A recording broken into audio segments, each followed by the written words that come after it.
प्यारे साथियों, आप सभी का स्वागत करता हूं अपने एमआरएस स्टडी परिवार में। तो डियर, हम लोग इकोनॉमिक पॉलिसीज इन इंडिया ये सब्जेक्ट जो है डिस्कस कर रहे थे। तो यहाँ पे आज का अगला क्वेश्चन है आपका। क्वेश्चन बोला जा रहा है कि what were the main causes of India's agricultural stagnation during colonial period, है ना। कॉलोनियल पीरियड के दौरान जो एग्रीकल्चरल एरिया में जो स्टैग्नेशंस देखने को मिला था इंडिया में, उसका मेन कारण क्या था। तो देखो, इसका मेन कारण था कि introduction of land revenue system. This was due to prevalence of various system of land settlement, particularly zamindari system जो था वो मेजर रोल यहाँ पे निभाता था। This system is introduced by Lord Cornwallis, जो कि बंगाल में ये शुरुआत किया गया था 1793 में। अंडर दिस सिस्टम जमींदार यानी जो ऑनर होते थे लैंड के, वर रिक्वायर्ड टू पे वेरी हाई रेवेन्यू, है ना, यानी लगान वो प्रोवाइड करते थे किसको, तो गवर्नमेंट जो था, ब्रिटिश का गवर्नमेंट उस समय था, तो उसको जो है लगान यानी हाई रेवेन्यू जो है ब्रिटिश गवर्नमेंट को देना पड़ता था, विच दे यूज टू कलेक्ट फ्रॉम जो लैंडलेस लेवर्स थे, उनसे जो है क्या किया जाता था, कलेक्ट किया जाता था। तो ये जो है आपका अफेक्ट करता था। दूसरा था कि फोर्सफुल कॉमर्शियलाइजेशन। इनिशियल जो ब्रिटिश रूल था, बिफोर ब्रिटिश रूल, जो फार्मर्स थे वो प्रैक्टिसेस करते थे कन्वेंशनल सब्सिस्टेंस, जो भी फार्मिंग के थे वो, बट और ये यूज करते थे ग्रो करवाने के लिए क्रॉप को, जैसे राइस हो गया, वीट हो गया, देयर ऑन कंजम्पशन, जितना उनका जरूरत था उसके अनुसार वो अपना उगाए, खाना खाए और बस हो गया। लेकिन जब ब्रिटिश इंडस्ट्रीज सेटअप हुए और ब्रिटिश का रूल स्टार्ट हुआ, तो उसके बाद रॉ मटेरियल्स को जरूरत पड़ा, जो भी ब्रिटिश इंडस्ट्री सेटअप किए, तो इंडियन फार्मर को क्या किया गया, फोर्स किया गया कि भाई आप जो कमर्शियल क्रॉप्स हैं, जैसे इंडिगो और राइस हो गया, वीट हो गया, टेक्सटाइल्स के लिए जो भी क्रॉप्स हो गए, वो वैसे क्रॉप्स को आपको ग्रो करना है एट एनी हाउ, है ना। आप चावल ग्रो करिए, उगाइए, या गेहूं उगाइए या ना उगाइए, लेकिन जिससे कॉमर्शियल प्रोडक्ट्स हैं, जिससे हम टेक्सटाइल इंडस्ट्रीज में प्रयोग कर सकते हैं, उसको आपको उगाना है। तो ये फोर्सफुली कॉमर्शियलाइजेशन किया गया, ये भी एक मेन कारण है आपका एग्रीकल्चरल स्टैग्नेशंस का। उसके बाद है lack of irrigation facilities and resources, है ना। यहाँ पे ये सारे फैक्टर्स तो ठीक है, लेकिन एग्रीकल्चरल सेक्टर में भाई इरिगेशन भी तो जरूरी है ना। अब कोई भी क्रॉप को ग्रो करना है तो उसके लिए फर्टिलाइजर्स की भी ज़रूरत है, इन्वेस्टमेंट की भी ज़रूरत है, और आपका इरिगेशन की भी ज़रूरत है। अगर इरिगेशन नहीं होगा तो वो क्रॉप कैसे ग्रो करेगा, पानी ही नहीं रहेगा तो ये भी जो है एक मेजर रोल आपका जो है निभाया आपका इंडियाज एग्रीकल्चरल स्टैग्नेशन में, जब कॉलोनियल रूल था यानी ब्रिटिश रूल था तब। अगला क्वेश्चन है, name some modern industries which were in operation in our countries at the time of independence. Independence के टाइम में काम करने वाले या जो ऑपरेशंस में इंडस्ट्रीज थे हमारे इंडिया में, कौन कौन सा था। तो second half of 19th century witness जो है emergence of modern industries. At the initial stage जो डेवलपमेंट था वो कन्फाइंड था to set up of cotton and jute textile mills. जो वेस्टर्न पार्ट्स था कंट्री का, जैसे महाराष्ट्र और गुजरात, ये जो है हब था कॉटन टेक्सटाइल मिल का, जो कि मेनली इंडिया को डोमिनेट करता था। इसके अलावा जूट इंडस्ट्रीज, जो कि बंगाल में कंसंट्रेटेड था मेनली, मतलब बहुत ज़्यादा जूट का प्रोडक्शन यहाँ पे देखने को मिलता था, वह डोमिनेटेड बाय ब्रिटिश के द्वारा। And beginning 20th century iron और स्टील इंडस्ट्री जो है स्टार्ट किए गए थे, इमर्जिंग ग्रेजुअली, और 1907 में इनकारपोरेट किया गया।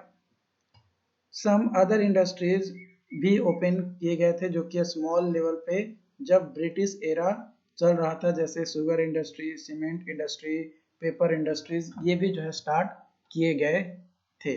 तो ये सारे जो इंडस्ट्रीज मैंने बताया, शुगर इंडस्ट्री हो गया, सीमेंट इंडस्ट्री हो गया, पेपर इंडस्ट्री हो गया, आपका जूट इंडस्ट्री हो गया, और आपका जो है जूट टेक्सटाइल्स मिल्स हो गए, ये सभी जो है आपका industries at the time of independence के टाइम में क्या थे, ऑपरेशनल थे।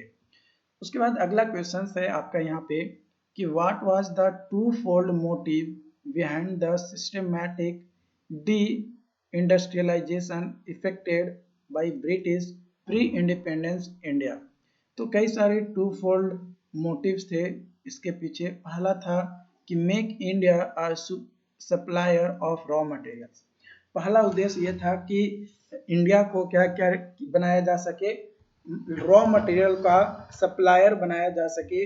ब्रिटिश गवर्नमेंट का ये पहला उद्देश्य था, और उस रॉ मटेरियल का यूज करके इंडस्ट्रीज में अच्छे से फ्लोरिंग किया जाए, और उसको फिर जो है रॉ मटेरियल को से नए प्रोडक्ट बनाकर मार्केट में क्या किया जाए, सेल किया जा सके। दूसरा था make India a market for finished goods, और दूसरा इसका उद्देश्य था कि इंडिया को एक फिनिश्ड गुड्स का कंज्यूमर बनाया जा सके, है ना, वो प्रोड्यूसर ना बने, बस कंज्यूमर बने। ये भी इसका जो है उद्देश्य था, ताकि जो भी फिनिश्ड प्रोडक्ट हमने बनाया अपने इंडस्ट्रीज में, उसको बेचेंगे कहाँ, बेचने के लिए भी तो लोग चाहिए ना, तो उसको बेचने के लिए जो है इंडिया का प्रयोग किया गया। इंडिया को जो है टारगेट किया गया कि भाई इंडिया से ही रॉ मटेरियल लो, और जो फाइनल प्रोडक्ट बनकर तैयार हुआ वो भी जो है इंडिया को ही बेचो, लेकिन खरीदो 2 रुपया में, है ना, खरीदो 2 रुपया में और बेचो कितना रुपया में, 10 रुपया में। तो इस तरीके की जो है पार्सलिटीज यहाँ पे जो है एक तरीके से कह सकते हैं कि किया जाता था। ओके, अगला क्वेश्चन है यहाँ पे, the traditional handicraft industries were ruined under the British rule. Did you agree with this view? Give reason in support of your answer. Yes, we do agree with above statement। यहाँ पे जो statement दिया गया कि traditional जो handicraft industries था वो ruined हो गए अंडर द ब्रिटिश रूल। पहला रीजन था कि डिस्क्रिमिनेटरी टैरिफ पॉलिसीज, जो टैरिफ पॉलिसीज था वो बहुत ज़्यादा था, है ना, मतलब अगर आप कोई प्रोडक्ट बनाए हैं, British rules use India both as a source of cheap raw material as well as easy accessible market for their finished good, जो कि मैंने ऊपर अभी बताया कि भाई कम पैसा में खरीदो और ज़्यादा पैसा में अपना जो सामान बनाए हैं इंडस्ट्रीज में उसको बेच देना। दूसरा कि competition from machine made British goods, है ना, यहाँ पे क्या था, जो ट्रेडिशनल क्राफ्ट थे वो हैंडमेड था, है ना, खुद से बनाए जाते थे, हाथों से बनाए जाते थे। लेकिन जो ब्रिटिश गवर्नमेंट थे वो क्या करते थे, मशीनरीज का यूज करते थे कोई भी प्रोडक्ट को फिनिश करने में, तो उसकी जो डिजाइनिंग होती थी वो ज़्यादा बेटर रहती थी, है ना, उतना कंफर्टेबल हो या ना हो, लेकिन डिजाइनिंग जो है जबरदस्त होता था। लेकिन जो हैंडमेड था वो कंफर्टेबल होता था, designing not more appropriate, designing इसमें ज़्यादा अप्रोप्रिएट नहीं होता था, लेकिन कंफर्टेबल होता था। तो ये कारण था आपका। इसके अलावा न्यू क्लासेस का इमरजेंस होना, और साथ ही साथ डिसअपियरेंस होना प्रिंसली स्टेट का, जो प्रायर टू एडवेंट इंडिया था, ब्रिटिश था, India was ruled by princely states. They used patronage handicraft industries, and consequently Indian handicraft gained reputation in the international market. But during the British rule, जब British rule आया, ये जो princely states जो ruined थे, वो ruining the protection of these handicraft industries, मतलब उसको एक तरीके से ढेर में मिला दिया गया, क्योंकि भाई वो क्वालिटी मिलता था, और क्वालिटीज जो है ब्रिटिश के द्वारा जो भी प्रोडक्ट फिनिश किए जाते थे रॉ मटेरियल लेने के बाद, वो उतना कंफर्टेबल नहीं होता था। तो अब जो कंफर्टेबल है, लोग चाहेंगे कि कंफर्टेबल चीज़ों को प्राप्त करें, डिज़ाइन कई बार मैटर नहीं करता है। तो उस चीज़ को ख़त्म करने के लिए जो है कई सारे रूल्स रेगुलेशंस ब्रिटिश गवर्नमेंट के द्वारा किए गए, कई सारे टैरिफ वगैरह जो है लगाए गए। तो ये जो है एक मेजर रोल निभाया आपका किसमें, तो जो ढेर हुआ आपका, जो ट्रेडिशनल हैंडीक्राफ्ट इंडस्ट्रीज थे उसको खंडहर बनने में। ओके, अगला क्वेश्चन है आपका यहाँ पे कि what objective did British intend to achieve their policies of infrastructure development. क्या ऑब्जेक्टिव था?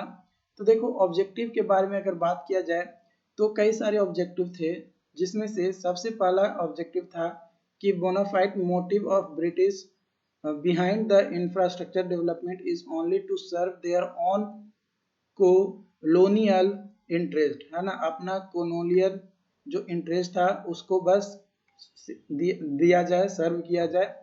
और रॉ मटेरियल जो है ना, रॉ मटेरियल का जो ट्रांसपोर्टेशन फैसिलिटी था different parts of countries, ports and ports, उसको डेवलप किया गया ताकि इजिली एक्सपोर्ट और इंपोर्ट किया जा सके फ्रॉम ब्रिटेन, जिसके लिए जो ब्रिटिश थे वो रेलवे का इंट्रोड्यूस किए, है ना, ताकि फिनिश्ड प्रोडक्ट को जो है ब्रिटिश इंडस्ट्री से इंडिया लाया जा सके और रॉ मटेरियल को इंडिया से ब्रिटेन ले जाया जा सके, ताकि जो ग्रोथ हो, है ना, कंट्री का, वो बेटर ग्रोथ जो है देखने को मिल सके, एफिशिएंट इन्हेंसमेंट हो सके, इफेक्टिवली उसको जो है डेवलपमेंट हो सके ब्रिटिश एडमिनिस्ट्रेशन का।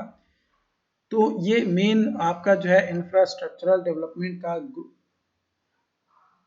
Was not growth and development of Indian economy, जो कि इंडियन इकोनॉमी के को ग्रोथ में किसी भी तरीके का हेल्प नहीं किया।